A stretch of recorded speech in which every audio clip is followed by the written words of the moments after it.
Hi, I'm Bill, and I'm the chair of the Greenwood County Democratic Party. These are my Monday musings for March 29th.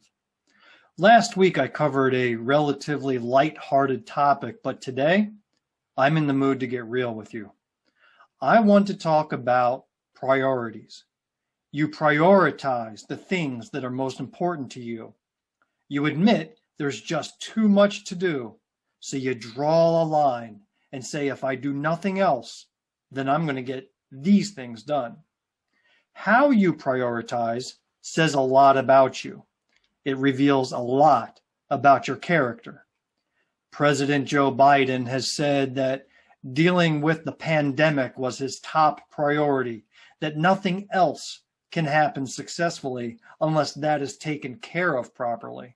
And in my view, now that he's doubled his vaccinations goal and the success of the wildly popular American Rescue Plan Act, well, that tells me what I need to know about Joe. Last week, South Carolina Senator Mike Fanning posted a powerful and frightening recap of the priorities of the Republican-dominated legislature in Columbia. They took a look at all the issues facing South Carolinians and chose not tax reform, not term limits, not taking care of veterans and the military, not road improvement, not teacher pay or class size. Nope. They had put first as high priority legislation and debate over regulating women's bodies, which was quickly slapped away by the federal courts, as we all knew it would. They have prioritized an attack on transgender youth. And was this really a problem facing South Carolina? They worked to ensure that we can walk around with our weapons on full display against the pleading of law enforcement and community leaders not to go down this path. And most recently, they chose special order to take up the issue of whether public schools should be required to include private school students on their sports teams.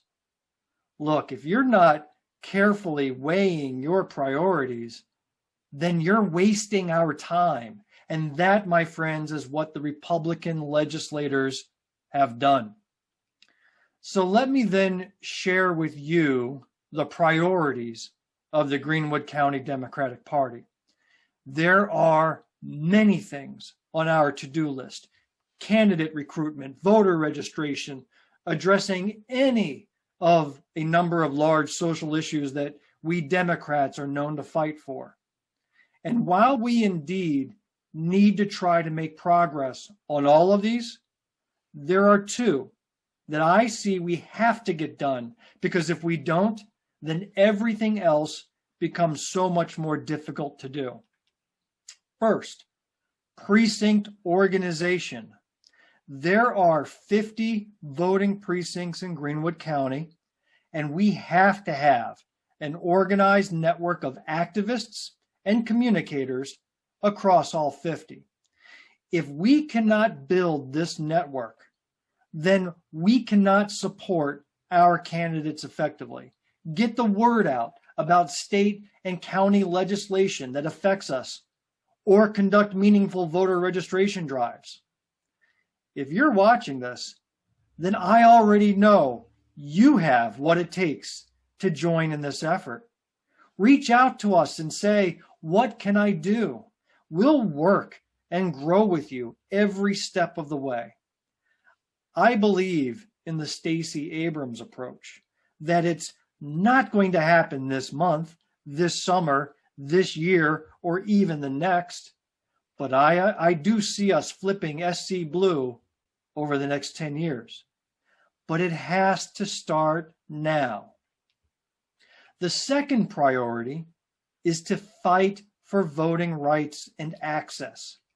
Look, we could field Barack Obama himself to run for a local office, but if they keep restricting how people are allowed to vote, putting them through a more rigorous process than what is needed to acquire a gun, then it won't matter. We see what's happening in Georgia, and in many ways, South Carolina is already there. We need to raise awareness of how our voting rights are being eroded, provide specific actions to help ensure Congress enacts H.R. 1, the For the People Act, and make sure that the people's voice indeed can be heard. Well, that's it for today's Monday Musings. Do you think we've got our priorities straight? Let me know. And thank you for listening.